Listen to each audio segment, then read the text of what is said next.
Murshidabad TV নিউজের সুপ্রিয় দর্শক, আমি এমডি ইব্রাহিম আর আপনারা দেখছেন মুর্শিদাবাদ টিভি নিউজ। আমার হাতে দেখতে পাচ্ছেন একটি নোটিশ আছে। ইতিমধ্যেই এই নোটিশ প্রায় মানুষের কাছে কিন্তু পৌঁছে গেছে। নির্বাচন কমিশন যে এসআইআর করছে, স্পেশাল ইন্টেনসিভ রিভিশন, এতে নাকি স্বচ্ছ ভোটার তালিকা তৈরি করার জন্য এটা করা হচ্ছে। আমরা জানি না আদৌ এখানে কতটা স্বচ্ছ নির্বাচন কমিশন কাজ করছে। তো অনেকেরই এই ধরনের নোটিশ আসছে। তো আমারই পরিবারের আমার দিদিরও এইরকম একটা নোটিশ এসছে, যে নোটিশে লিখেছে আপনাকে এমন একজনের পুত্র বা কন্যা হিসাবে যুক্ত করা হয়েছে যাকে অন্য 6 জনও পিতা হিসাবে দাবি করেছেন, যা একটি সম্ভবত ভুল সংযোগের সন্দেহ সৃষ্টি করছে। কিন্তু এখানে হাস্যকর বিষয়টা যেটা হলো, আসলে তো আমরা 4 ভাই বোন, 2 ভাই 2 বোন, কিন্তু নির্বাচন কমিশনার যে কোথা থেকে এই তথ্য পেল যে আপনাকে এমন একজনের পুত্র বা কন্যা হিসাবে যুক্ত করা হয়েছে যাকে ওই অন্য 6 জনও পিতা হিসাবে দাবি করেছেন। অর্থাৎ এটা যে যুক্তিগত কতটা ভুল। যে নির্বাচন কমিশনের কাজ হচ্ছে স্বচ্ছ ভোটার তালিকা তৈরি করা, তাদের দ্বারা যদি এত বড় ভুল হয়, তাহলে সাধারণ মানুষকে যে এসআইআরের নামে হয়রানি করা হচ্ছে, এটা বলার কোনো অপেক্ষা রাখে না।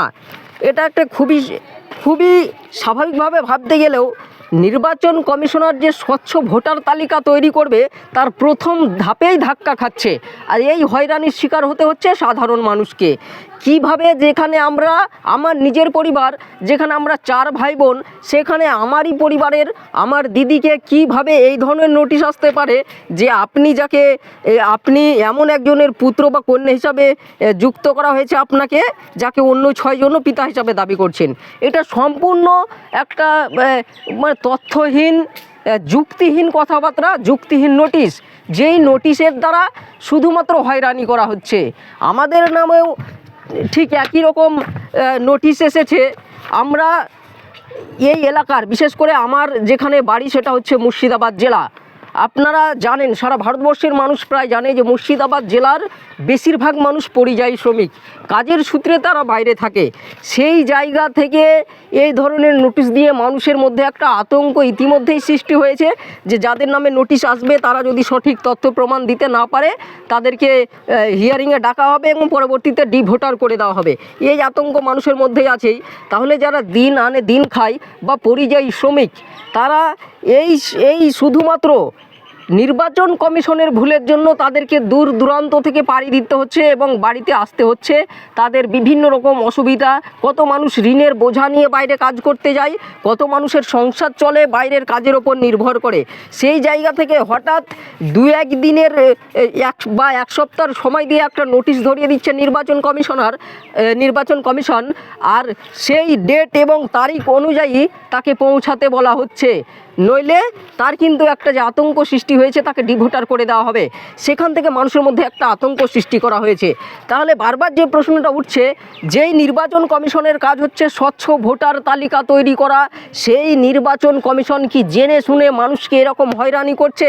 জেনে শুনে কোনো একটা নোটিশ দিয়ে দিলেই মানুষকে পৌঁছাতে হচ্ছে এবং তাকে প্রমাণ করতে হবে যে সে ভারতীয় নাগরিক। অনেক মানুষের কাছে, যেমন আরও একটি বিষয়, যেমন এখানে যে 13টি ডকুমেন্টসেরও কথা বলছে, নোটিশের উল্টো দিকটা আমরা পড়লে বুঝতে পারবো যে এখানে যে 13টি ডকুমেন্টসের কথা বলছে, অনেকের কাছেই কিন্তু এই ডকুমেন্টস নেই। কারণ সরকারি তথ্য, এনডিটিভির একটা তথ্য দেখলাম যেখানে বলছে সারা ভারতবর্ষে 15.7% মাধ্যমিক পাস।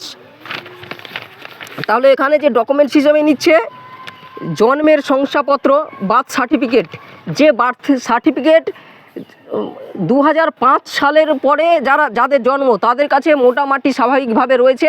তাদের আগে কিন্তু প্রায় মানুষেরই জন্ম সার্টিফিকেট নেই।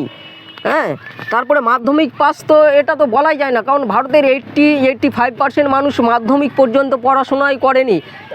মাধ্যমিক অ্যাডমিট কার্ডকেও এসআইআরের নথি হিসাবে নেওয়া হচ্ছে না।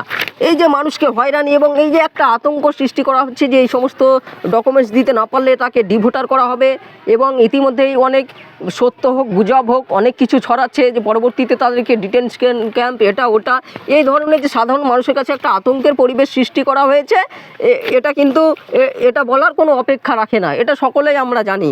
কিন্তু যেটা হচ্ছে যে মানুষকে এসআইআর নামে মানুষকে হয়রানি করা হবে কেন? এসআইআর হোক, সমস্ত ভারতবর্ষের মানুষ চায় যে এসআইআর হোক, যাতে শুধুমাত্র বৈধ ভারতীয়রাই ভোটাধিকার প্রয়োগ করতে পারে। কোনো অন্য দেশের বাংলাদেশি, পাকিস্তানি, আফগানিস্তানি বা অন্য দেশ থেকে আসা কেউ যাতে ভারতবর্ষে থাকতে না পারে, বা তারা ভারতীয় ভোটার কার্ড তাদের কাছে না থাকে, তারা যাতে ভোট দিতে না পারে।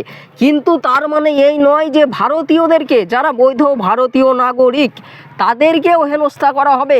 এর আগেও এসআইআর হয়েছে, আমাদের জন্মের হয়তো আগে বা জন্মের পরেও অনেক দিন 2002 সালে এসআইআর হয়েছে, তখন মানুষকে কিন্তু এই ধরনের হয়রানি হতে হয়নি। তাহলে এখন কেন মানুষকে হয়রানি হতে হবে? ভুল করছে নির্বাচন কমিশন, আর সেই ভুলের মাসুল গুনতে হচ্ছে সাধারণ মানুষকে। বাইরে থাকা মানুষদের একটা আতঙ্ক সৃষ্টি হচ্ছে, বাইরে থেকে তাদেরকে আসতে হচ্ছে, নিজের কাজকর্ম ফেলে রেখে শুধু কাগজ নিয়ে ছোটাছুটি। মানুষ কাগজ, যে সমস্ত কাগজ লাগবে সেই কাগজও জোগাড় করতে হিমশিম খাচ্ছে মানুষ। দিনের পর দিন অনলাইনের দোকানগুলোতে ভিড়, সেখানে লাইন দিতে হচ্ছে। তারপরে যেখানে হিয়ারিং হচ্ছে, আমাদের এই বুথে, আমি যে বুথে বসবাস করি, সেখানে 1020টা মতো ভোটার আছে, তার প্রায় 50-60% মানুষকে নোটিশ করা হয়েছে।